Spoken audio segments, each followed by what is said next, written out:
Alright, so what to talk about here? For the vlog. Hey, I'm the Nerve Nerd, by the way. So, I'm a big fan of the group Mars Volta, and after doing my little foray into Primus, I went back into listening to some of their stuff again, because I just seem to be on a cycle with most of the music that I like. So I was listening to an interview with Cedric Bixler Zavala and Oscar Rodriguez Lopez. So many names to remember. And I never knew who was who. I always saw pictures of them, and I had the wrong person as each person in that band. And I think a long time ago I saw Tool in Houston, and I swear it was either the Melvins or it was the Mars Volta at the beginning of their career that I saw. And I just remember it was music that I could not understand yet. But anyway, now I understand it. And I was listening to them talk. They were being interviewed. Apparently their last album that came out is a big departure for the kind of sound that they had. And if my Spotify playlist is any indication, it definitely is true that is the case. But anyway, it was interesting because some of the stuff that Oscar, the guitarist, said were just really struck a chord with me. He talked about how you don't necessarily get to choose your sound. You don't get to choose the bit of your sound that the audience goes crazy for. You know, the people that end up loving your band or whatever you do as an artist, it's not necessarily for the reasons you expected. And like, you may do a thing as a one-off at some point, and then you get locked into, well, you're this guy now, you're this artist, you've got this sound. You know, I can think of some people immediately that, you know, they're expected to do the same thing. You know, if Dave Matthews Band stopped being this weird jammy jazz thing and started doing something rock related. Or hey, think about Garth Brooks when he did the whole Chris Gaines thing, where instead of being a country artist, he was this edgy kind of emo guy. You know, I guess those things still did somewhat commercially successful, but nobody really knows Chris Gaines. I mean, I'm a music nerd, so I do, but everybody kind of that was alive at the time knew who Garth Brooks was. And, you know, that's funny. I'm probably talking to a bunch of people who don't know either thing. But in 5 years' time, if I say Harry Styles, it might be that kind of thing where he's gone on to do something different, maybe under a different name, under a different group, and nobody remembers the other thing, or nobody cares for the new thing. The point is, oftentimes when you make it, whatever the definition of making it is, it's not doing the thing you expected, as a musician anyway. And that's really kind of cool and interesting to think about, if a little nerve-wracking at times too, because who knows, what if the thing that I like doing the least ends up being the thing that gets the most attention. Hey ya, anyone? I know Outkast, Andre 3000, didn't really necessarily love that song, but it catapulted him to success with Outkast. I mean, they were already doing fine. What else? So yeah, more things from that interview that were really cool. Talked about inspiration. And well, really the pull to create something artistically.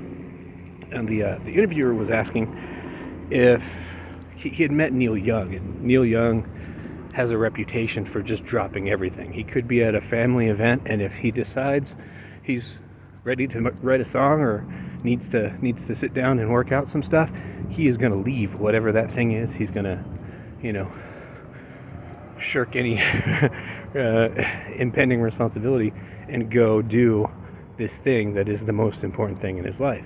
And, you know, they had a conversation where they were talking about how, you know, an artist, some people surrounding that artist will go, oh yeah, That's just Neil. That's what he has to do. But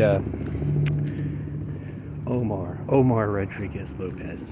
I probably said the wrong name earlier. Oscar. I called him Oscar. It's Omar Rodriguez Lopez. I knew as I was saying it that I had just completely butchered it. But anyway, Oscar was saying that he does not have that so much. They were talking about how, as far as music goes, that they feel like both he and Cedric both feel like antennae. So it's like they're hearing a signal, and when they hear that signal, it's like the bat signal or something. They have to sit down and work, and I feel the same way about that. Like, there are times when I feel that signal, and I must go do the thing. Like, now is the time. Never mind that it's not Tuesday or whatever day I've designated or whatever time and place. I must go. And there's a lot of times where, because life is what it is, you can't answer that call. But Omar had a really brilliant thing that he said, which was that, he's the antenna, he picks it up, right? But he never feels ownership over it. Like, he thinks that thing is out there, and if he doesn't pick it up, someone else does. And then they transmit that signal, and it still gets out into the world in the way that it's supposed to. And this coincides with very much how I feel about anything artistic, is that it's all there, and it's just waiting to be picked up by whoever. But and it becomes a thing. And sometimes people can be picking up the same signal. How many times have you been listening to the radio and seen or noticed that all of the major hits of the day are all based on the same harmonic rhythm, the same sequence of chords? I don't know. Most people don't get that into the weeds, but I have. I've seen it. I've seen periods where every song that came out in the summer was the same chords, and so much so that for a while I thought that people were getting together, like Maroon 5 was getting together with, some other group and going, hey, let's all write a song with this same pattern. And the brilliant thing is, music is so varied and interesting that you can do that and have things sound completely differently. You can do that and have things sound very similar. One of the reasons I also like that Take On Me song is there's a I can't remember if they're from New Zealand or Australia, but there's a group that does all the songs that start with that same chord progression, and it ranges from things very simple like Canon and D to Maroon 5 songs to Take On Me from Aha. They all use the same progression, but and how that progression is expressed, the expression of the progression, it tells you or gives you the very different melodic wonder that is music. And I was my daughter was painstakingly writing numbers on the piano the other day. We have a piano in the house that belongs to my wife and ex-wife. She was painstakingly putting these numbers on there. She counted all the way up to like 33 or 42 keys, I don't remember. Well, she had this weird system though for the black keys. The black keys had letters, I think, instead. But I tried to tell her, I came over and told her, it's not actually, 33 notes or whatever. It's the same repeating cycle of 8. Trying to tell her about octaves and how, and I showed her, this is C, this is middle C, and this is the C above and below. These are actually not the same note in terms of how you write them on the staff, but they're the same note frequency-wise. Well, not really frequency-wise either, but they do connect. Those notes connect. And so I was trying to tell her, the actual right way to do this would be to use letters or numbers and just repeat those letters and numbers as you go. But she was not there yet. And in my mind, I said, you know what? I don't need to jump in here and correct this thing that she's trying to do, because for her, it's funny because she's basically trying to approach the piano the way most people approach the guitar, and that we use tablature to write things out. And so my finger needs to go here on the 3rd fret of the 3rd string because there's a 3 on that string. on the tablature. She was trying to make it to where she could write out a song by saying 27, 8, 10, 15, you know, and do it that way, which weirdly enough it works, but it doesn't actually teach you how to appropriately play the instrument. It doesn't teach you how to compose on the instrument. It doesn't teach you a number of things that hundreds of years of music theory have done for most of us people that know and care. And you know, that being said, it sort of from the get-go limits her ability to some extent, but that's only true if that's the only time she interacts with the piano. If she keeps playing the piano and keeps having an interest in the piano, then she'll pick up all that other stuff, or she'll pick up what I do, which is more of the, like, I do this because it feels right. And there's a lot of other musicians in the world that do that. I think Paul McCartney's one. I don't think he reads music at all. I'm not comparing myself to him, but who knows? One day, maybe I can make that comparison, but I don't think so, since he had a considerable head start. But yeah, I'm certainly not in that category, but I am in that category in the way that I'm not trained. I know all the stuff that's there. I know how to read. I just read very slowly. It's a language I don't speak that well, but it's a language I'm always working on and trying to improve on. So, with that being said, there was something I wanted to bring this all in with how I do the music things, and it is eluding me at the moment. But walking around outside my work, it's not too hot because it's been thunderstorming here, so there's still a decent amount of cloud cover, and that brings down the temperature quite a bit. Yeah, oh, that's what I got it. I remembered how I was going to tie this all together and hopefully close out here. So I realized when looking at my own life as the musical antenna, as the artistic antenna that I am, that I had relegated most of my music stuff, for the most part. There were some exceptions.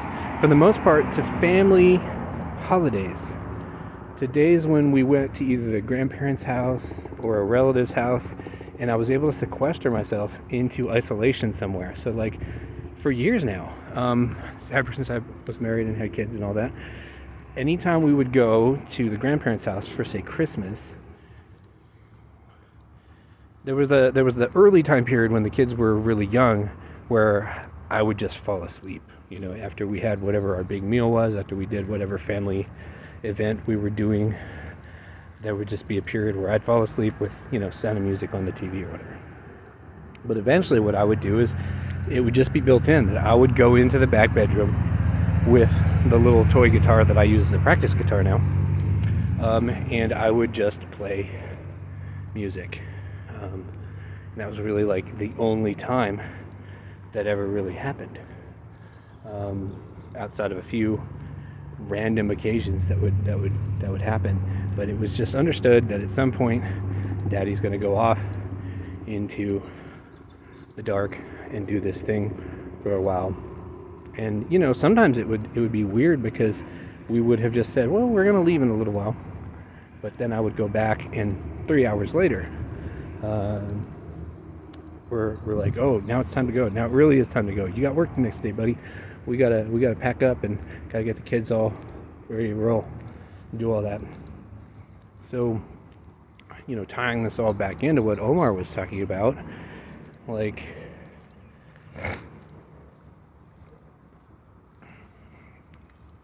I only had this tiny space to do the thing. So I only did the thing in the tiny space. So the rest of the time I moved around through life, when I was receiving the signal, I was going, okay, that's going to have to be filed away for the next time. And then when the next time would come, it wouldn't always be there. The signal wouldn't be going. And that, you know, that's always sad when that happens. And I feel like that does still work with how I'm doing my practicing at the moment, where I'm trying to set it up to be Tuesdays for my music day. Well, what happens when I'm not feeling great? What happens when, you know, I have the holiday that bumps everything on my schedule up a day or back a day. But what if I sit down to do the thing and I'm not in the place to do the thing? Part of me says, well, you do it anyway, because in the nature of practice is that you do it hell or high water, because you're practicing. You're not there yet, whatever there is. But the other part of me says, well, no, I mean, I should only be doing this when I am moved to do it, when it brings me joy, when it's going to be productive or whatever. And there's something to be said for that, especially if it ever becomes a thing that leads to any live performance and stuff like that. I don't know. There will be a time and a place for certain aspects, and then there will be when I can respond to the urge to just do the thing. But yeah, I think that's a good time to sort of wrap things up. Still packing up house. Still trying to figure out what my next steps are. But still making time to do the things that are important to me and spend good time with family and friends. See you later.